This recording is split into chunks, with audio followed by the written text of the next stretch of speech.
Model 3 is Tesla's most significant car to date, mainly because it's the company's most affordable product. It's all electric, of course, with the potential for industry-leading EV driving range, and it's the company's first four-door design. Your next executive saloon? Middle management early adopters of new technology should form an orderly queue.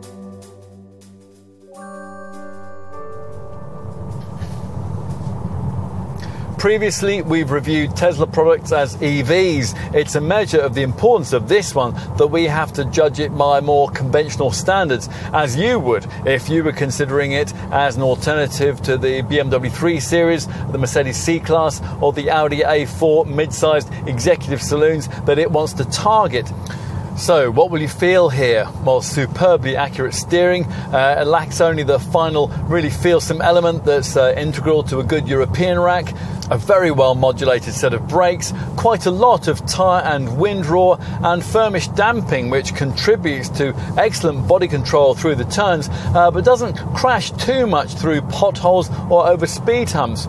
You could actually enjoy yourself driving this car, and that's a new experience for us in an EV and for anyone else familiar with this evolving market.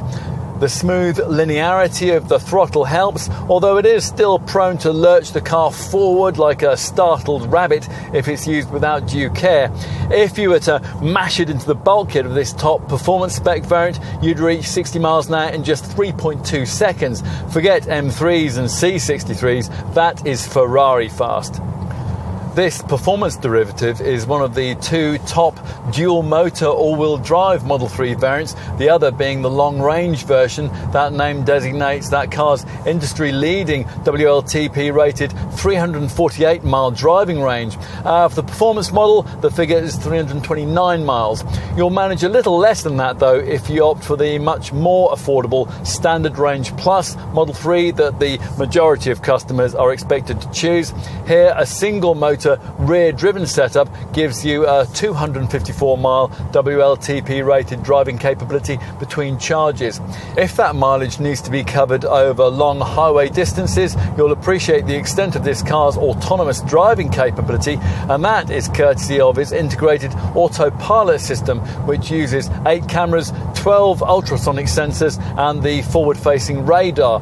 The resulting setup will position the car centrally within its lane, maintain a chosen speed, it will regulate the distance to the vehicle in front, and it'll even perform lane changes automatically.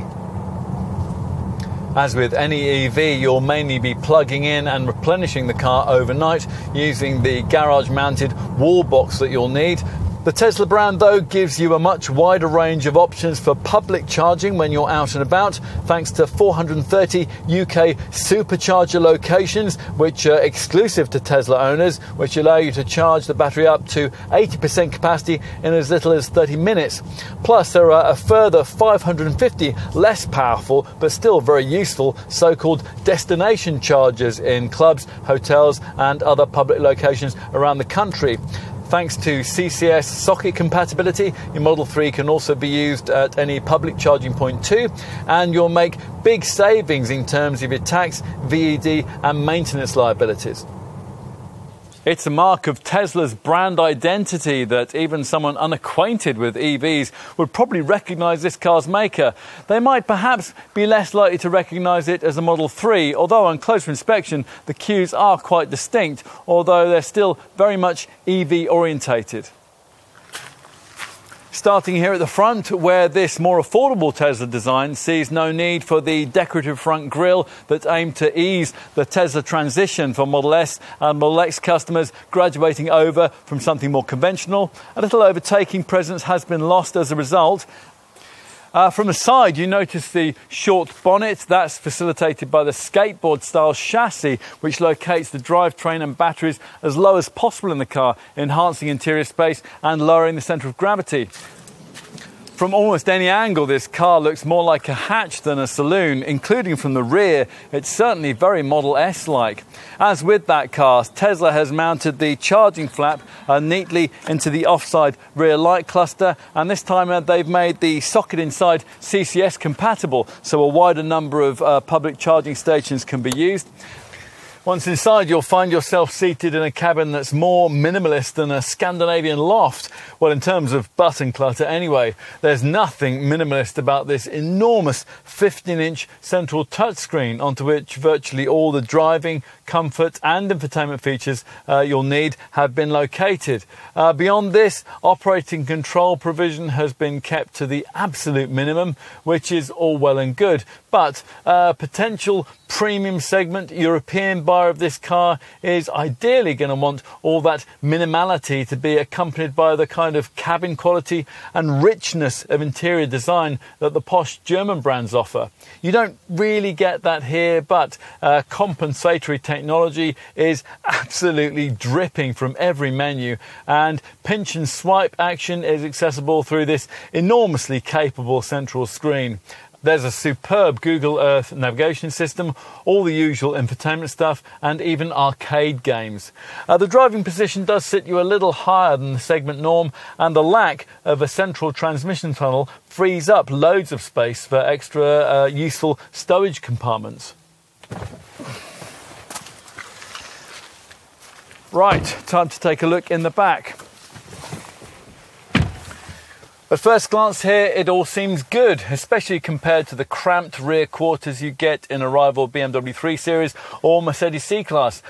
Take a seat though, and you find that raised floor we mentioned matched with low set seats, the result being that you sit with your knees slightly higher than they would normally be. Once you adjust to that though, you'll find that legroom isn't bad. One 6-footer can just about sit behind another, thanks in part to these scalloped seat backs here, although the fact that you can't slide your feet under the seat in front is something of a limiting factor. Finally, let's take a look in the boot. The capacity on offer here, 425 litres, is 55 litres less than you get from a BMW 3 Series or Audi A4, but only fractionally less than a Mercedes C-Class. Anyway, it's a good, square, usable space with a recessed area on the left and a deep well under the cargo base for the charging leads that could also take other small items that you might not want sliding around on the boot floor. We'll finish with a look at the frunk, the fruit or whatever you want to call it, up front in the nose. Now, it can't quite swallow suitcases like the one in the Model S, but its 117 litre capacity is probably good for a couple of small squashy bags. A lot of people have a lot to say about Tesla and its co-creator Elon Musk. Here though, our job is to talk about the cars it makes, specifically this one, which has caused the brand more headaches than any other in its history. But then perhaps you would expect that. It's one thing to build relatively low volume cars that sell in the 75 to 125,000 pound bracket, but it's quite another to make one for the volume market, where per unit profits are lower and product scrutiny much greater. The Model 3 is that car, and on initial inspection, we think the signs here are good. You would have to like the cool, pared-back image of the Model 3 to want one, and you'd have to be forgiving of a few idiosyncrasies. But if none of that matters, then you'll find that what's on offer here is just as significant as it is ambitious. You'd expect that from the car that some said Tesla could never build, but it has, and you should try it.